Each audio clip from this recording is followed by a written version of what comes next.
All right, so this has actually been floating around for a little while, going back to like I believe the Z Fold 2 and also the 3 obviously, but it still works really, really well on the Z Fold 4, and I can't find like a really good, like thorough tutorial for this.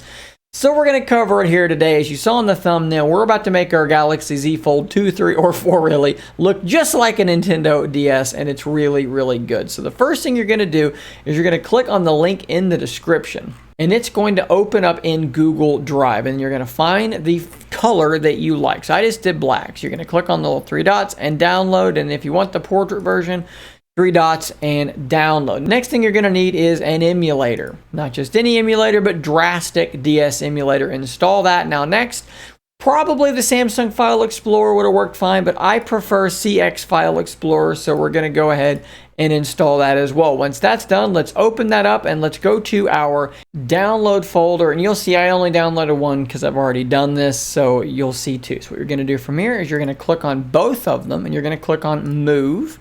You're going to then go home, go to main storage, look for Drastic, and then backgrounds, and paste them in. I'm not actually going to do it because mine are both already there. From there, let's open up Drastic and let's go to change options. This stuff has nothing to do with what we're actually doing. It'll just make your experience better. Under video, you're going to want to enable high resolution 3D rendering. The game's going to look better, and then multi-threaded 3D rendering should help a little bit as well. And then down under system, go ahead and put in your information because DS games get a little weird. They're going to think your name is Mr. Drastic by default.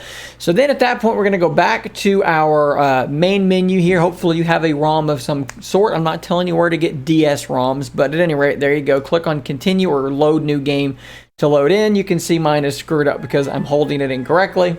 But if I rotate it, and let's move it back onto the screen a little bit, you'll see that this is, in fact, what we are looking at. So how do we get that? So you should see a little circular thing down at the bottom. If you click on that, you're going to get your menu. So let's click on the little menu button, and let's scroll down to Edit Screens and Virtual Pad, and you're going to do this one first. So click on that, and then you're going to click on Menu, and then Set Background Image, and you're going to set the one for landscape. That's going to put your thing in place. At that point, you need to actually drag your screens into the place that they need to be. And you can click on Resize Screen and do that.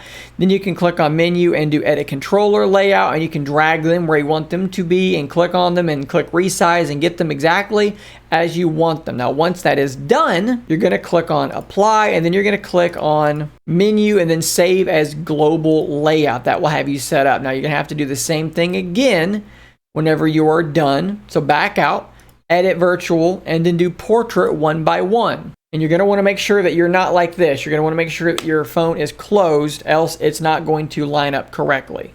So let's go back into Drastic here. And same thing, you're just going to resize stuff and put stuff where you want it. After that's done, we want to get rid of the on-screen controls because they sit on top and they look weird. So we're going to go back to this screen. We're going to click on Options this time, and then Virtual Gamepad. Scroll down till you see Controller Opacity. Cranked it all the way down to 0%, and the end result will be this. Let's go to the overhead camera so that you can like really see this in action. The buttons are all lined up correctly. Start, select, which that doesn't really do anything in this game.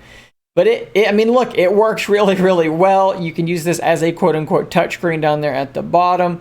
And everything's pretty much perfect. You can even kind of fold the thing halfway and have like a really convincing, hey, it's a Nintendo DS kind of effect going on. So obviously I did not make this skin. The person who did, their name should be inside that Google Drive link. So thanks to them for making the actual skin itself. I'm simply telling you how to do the thing. So guys, thanks for watching. Don't forget to subscribe on your way out. I'll see you on the next one. And until next time, stay nerdy, my friends.